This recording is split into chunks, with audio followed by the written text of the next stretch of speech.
I got to see Curry Barker's lauded upcoming horror film Obsession yesterday.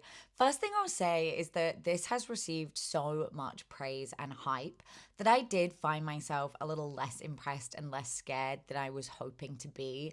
So I think that's important to keep in mind when you go and see it. If people are constantly saying something is the scariest film or the best film of the year, it's really hard to live up to that. And I also feel that this film doesn't really go beyond its trailer in terms of what it offers you. If you like the trailer, you're going to like the movie, but you're also not going to get a lot more from the film.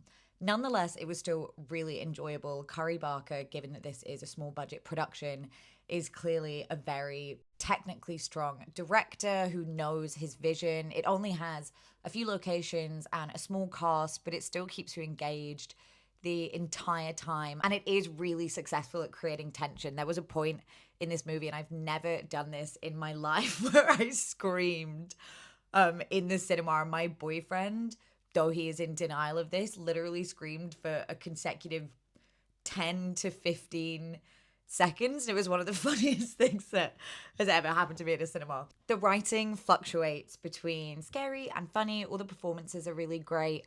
Again, I don't necessarily think it sort of goes above and beyond its premise, but I think if you do want to dive into it a little further, it does kind of lightly tap on some almost like inseldom ideas. It's not overt, and I think that is probably actually a positive thing rather than having a film that feels really distinctly like a sort of feminist allegory or picking apart male toxicity, but it subtly and successfully examines how obsession, as is the title, can be toxic in and of itself. I would really recommend people go and see this film. I believe it's out on May 15th. And all in all, I give it a 4 out of 5 stars.